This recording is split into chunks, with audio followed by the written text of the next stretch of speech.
Greetings. This is Celebration. My name is John Savers. I'm your host. And today we'll continue with our recent series, Jews and Their Culture. Now, for those of you new to Celebration, let me advise you that this is a program which does look at peoples and cultures and tries to have a better understanding. In the process, we note en passant the well-known aspects of a culture of people generally provided to the public by television, movies, magazines, books, other print, and so forth. We also bring to bear references that are pretty standard, some which the public may not be too aware about, as that they are specific to the people in question or the culture, their culture. We also look at books by authoritative figures. We note sort of celebrities, as it were, novelists, that kind of thing, people who have opinions about their culture, which is worth noting, which may have been passed over by people who were reading the particular novel, but not with an eye particularly to the culture. We also use other obscure kinds of informations provided by bulletins and small newspapers and so forth, out-of-print books and whatnot. So using all these resources, looking for that which is credible, we present to you what might be called missing parts of the culture, parts people are not truly aware of, I don't think, but which give a rounder vision for those who are interested. We do note that not everyone is happy with such procedures. They feel it is somehow an invasion of privacy almost. But we don't take that viewpoint and think it's a very valid area to look at. So we do, and in the process we do consider our program educational. Now, on our last program, we did look at what might be called love and marriage and symbols thereof to be found within certain areas of Jewry. And we do want to caution that when something is brought up, it may be specific to a particular group within the culture and so forth, but not necessarily valid for all the culture. We do find distinctions within Jewry, Reformed, Orthodox, and so forth, different perspectives, different interpretations, and so forth. So that is a caveat to be understood. So on this note, we want to continue in this very interesting area of love, marriage, yes, sexuality, and how these things are viewed by Jewry, and to touch on those areas we think are associated. So on that note, let us begin by once again citing from Mr. Nachum Amsel, as I recall, from our last program, to kind of get us squared away in regard to the values of Jewry in regard to these things. Please consider. The sexual revolution of the 1960s precipitated great changes in attitudes towards sex and the relationships between men and women. Jewish values, on the other hand, have not changed at all.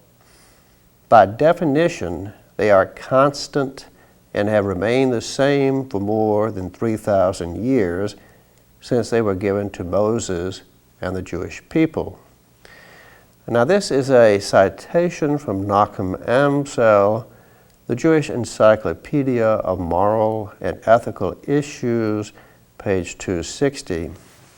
Well, folks, I find myself once again correcting an authority, but actually Moses gave the law to the Israelite people and not to Jews.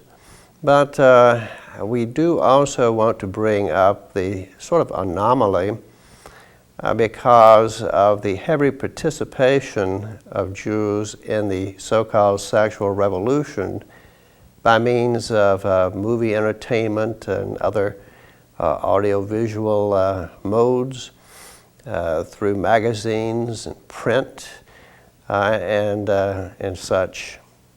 Also, the influence of Jewry in the recording business was dominant. The heavy use of sexual imagery that occurs in the rock and roll scene, where people are urged to get it on with somebody, does bear a lot of a Jewish stamp as songwriters, as musicians, as promoters, as agents, and of course the recording business itself, which is heavily Jewish influenced, and such people as Richer Than God, Geffen, and so forth. So that should be borne in mind. Now, it may well be that even though there is this heavy Jewish participation and promotion of the sexual revolution, this revolution was really meant for non-Jews. And although Jewish values do not change, there are always, shall we say, mavericks. And so the sexual revolution did have casualties for the Jews as well as for the non-Jews. So on that note, let us proceed. Many customs developed around the wedding ceremony. New meanings were added to it, of course. In the 1200s, many believed that the glass breaking was an excellent way to get rid of evil spirits who hated loud noises. It was at that time that the tradition also developed of yelling Mazel Tov, which means literally good planet. The guests were hoping for a good astrological sign for the bride and groom. Now this is a citation from Rabbi David E. Kahn Lippman, the Book of Jewish Knowledge, number 265, appearing on page 154. Now many of you may be a little surprised at the long-standing concern in the global Jewish community with evil, demons, charms, etc. And this may be a curiosity for you, but it does seem to be there, and it seems to be beyond just what might be described as ignorant and superstitious lesser elements within the Jewish community. It seems to be more profoundly embraced even by the learned rabbis in some cases. Let's take a look at this. The most common Yiddish shout at celebrations is Mazel Tov, usually understood to mean congratulations. Actually, the origin of the phrase is quite complicated. Mazel is the Hebrew word for planet and originally referred to the personal astrological star which affected a person's life. Rabbinic Judaism is full of astrology. Although a few Tanaim, including Rabbi Akiva, believed that the stars did not affect the people of Israel, the vast majority of Tanaim and Amoraim believed that the position of the planets and stars determined a person's personality, profession, and length of life. Almost all of them agreed, however, that a person who concentrates on righteousness and virtue can change the degrees of the astral configurations. We do have free will. Most important, many rabbis spoke out against using astrology to foresee the future because they maintained that astrologers inevitably make mistakes in their calculations. The rabbinic warning was thus focused against astrologers, not astrology. And there are numerous midrashim which demonstrate how astrologers misunderstood the future by misreading the stars. One of these involved the story of Moses. This is a citation from Rabbi David E. Kahn Lippman, the Book of Jewish Knowledge, number 601, appearing on page 385. Well, I think many of you would probably be a little surprised at the astrological import in Jewry, the culture, and I'm equally sure that there are quite a few out there in the viewership who are interested in astrology, and we do perceive the New Age movement as making inroads here, and there are other modes, as we have seen, which might lead to astrological interest. Another anti-evil spirit custom was to have both bride and groom wear white, a color the demons despised. In addition, the bride would circle the huppah, that's the wedding chamber, 7 times, and the guest would carry lit candles, all believed to be very effective at keeping away evil spirits. Now, this is a citation from Rabbi David E. Kahn Lippman, the Book of Jewish Knowledge, number 265, appearing on page 154.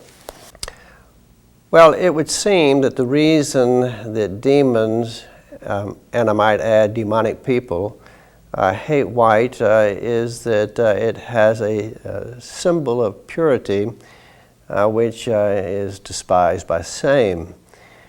Now, on a lighter note, it might be said that when the bride and groom are wearing white, they might be a little bit more careful in abstaining in the food and drink area, much appreciated by a frugal host.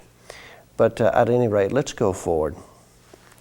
In Sephardic Jewish communities, on the night before the wedding, women would participate in a special rite, the henna, to keep away the evil eye. It included painting the bride's hands red with henna to protect her against the evil eye. Now, this is a citation from Rabbi David E. Kahn Lippman, the Book of Jewish Knowledge, number 265, page 155. Well, I know that I'm not the only one here who is familiar with the expression of reckless eyeballs, of someone being guilty of reckless eyeballs. This may have in some way devolved from the concept of evil eye. But at any rate, what is this evil eye we keep on hearing about? Why is it so feared? What is the origin of it? What does it all mean? Let's take a look and see if we can get a better understanding. Evil eye, Hebrew, ayin hara.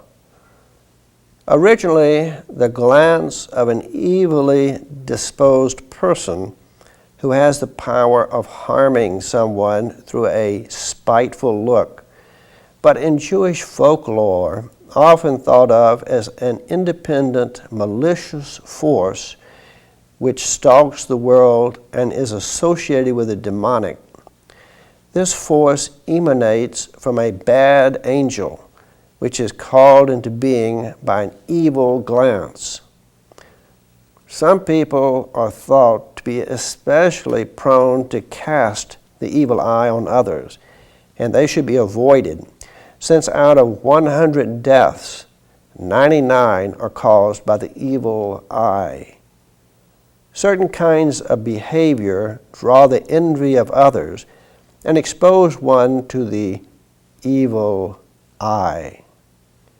Thus, when Jacob sent his 10 sons to Egypt to buy food, he advised them not to enter together through one gate, so as not to attract the evil eye. Indeed, any ostentation or extravagance which arouses jealousy is likely to bring the evil eye. Folks, let me observe that this fear of the evil eye must surely have waned in the last century. Certainly the lush and ostentatious lifestyle of Jewish Vegas entertainers and so forth, the Hollywood crowd and all that, would invite some sort of problem with the evil eye if that was still feared. And apparently it is now thought to be just hooey, a superstition, forget about it. Still, one has to put a certain credence, shall we say, in tradition and in the old insights. And on that note, let's not dismiss it altogether out of hand, but let's see if we can find some more. People who are celebrating are particularly liable to harm from the evil eye, and for protection should wear a talit, tzitzit, or be clothed with something red, carry salt in a pocket, or wear an amulet around their neck. Among Oriental Jews, the sign of a hand is attached to the wall of the home as a prophylaxis.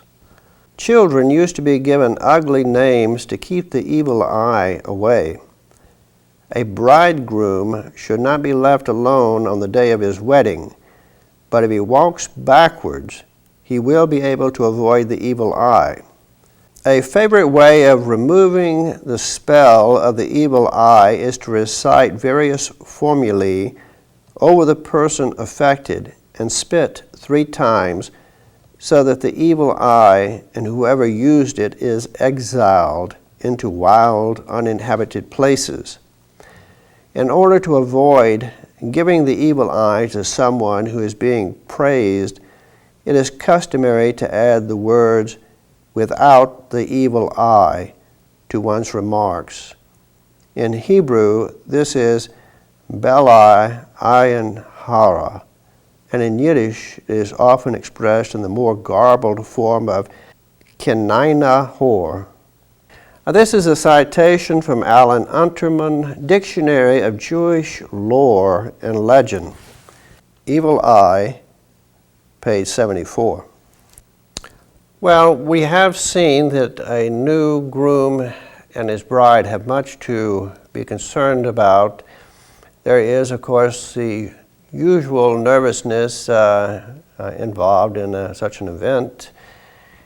But when you bring in such questions as evil eyes and who will dominate in the marriage according to who steps on whose foot first, problems might exist. It would probably be in the groom's to his advantage if he obtains some sort of Jewish intermediary to offer the bride's father a donation if he can impress upon his daughter the need to allow her foot to be stepped on rather than to step on the foot of the groom. And this might be called something like upper foot donation or top foot donation. And by such means, I don't know, it seems ethical in the way, a business deal in the way. The groom at least might be able to vanish that concern about marrying a woman who would then dominate him. So there are all kinds of tricks in the game of love and marriage, you must note. Now let's go forward.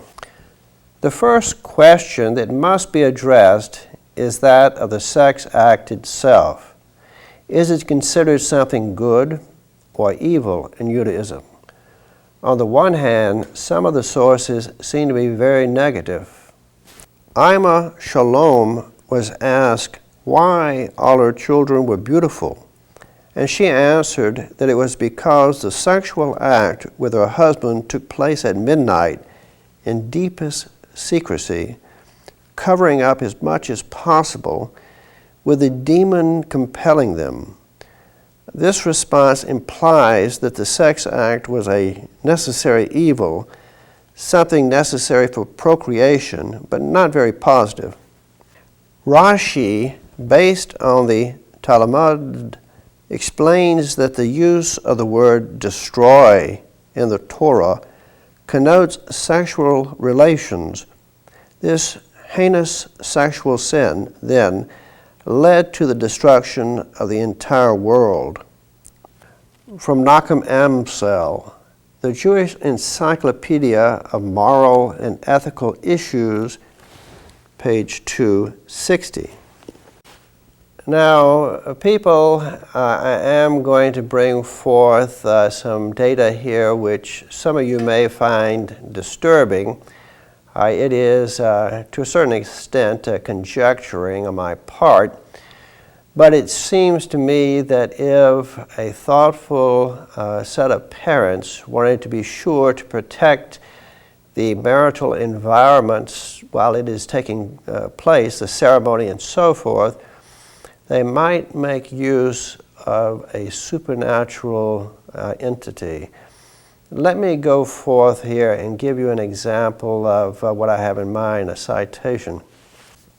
Yehudah Loew of Prague was one of the outstanding Jewish minds of the 16th century.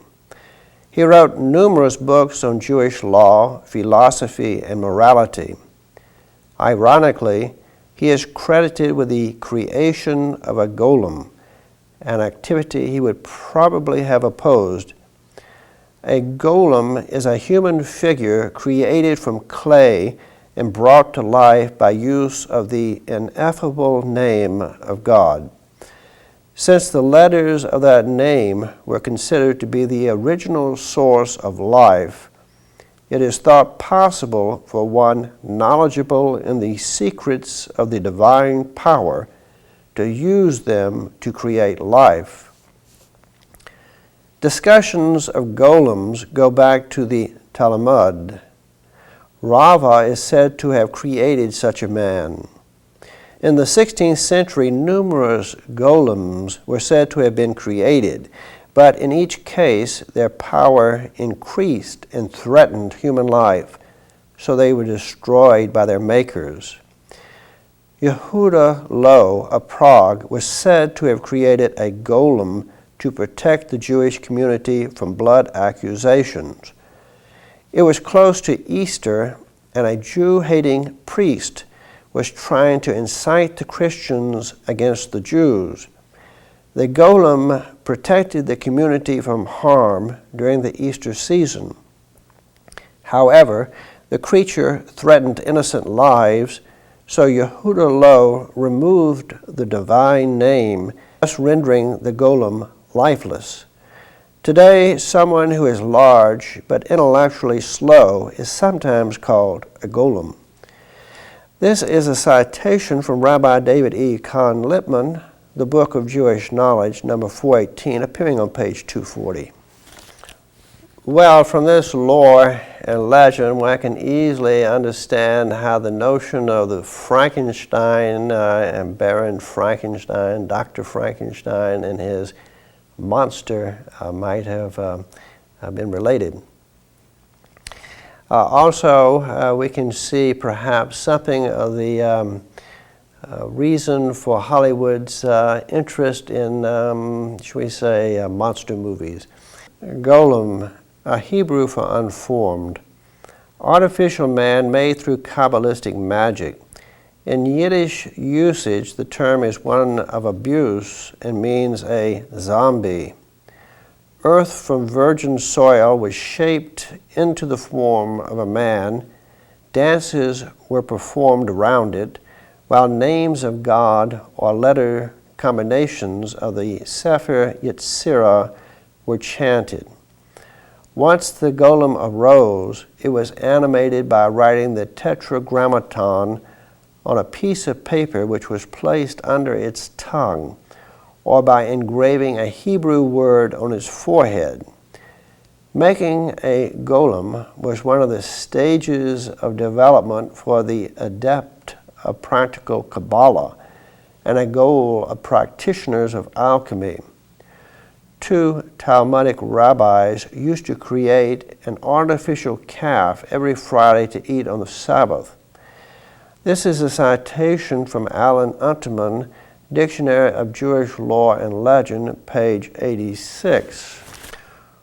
Well, apparently the rabbis found their creation rather tasty, and it became a rather constant dinner there for a period. I think vegetarians might also approve of this artificial cow, at least relative to the usual cow, and therefore a kind of seal of approval must probably be issued by them. There are, of course, other possibilities.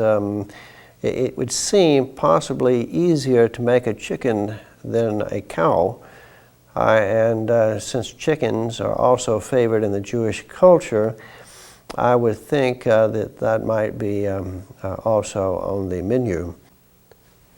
2, you can easily imagine some rabbis gathered together, perhaps in the 16th century, and one saying to the other, now take my golem, please.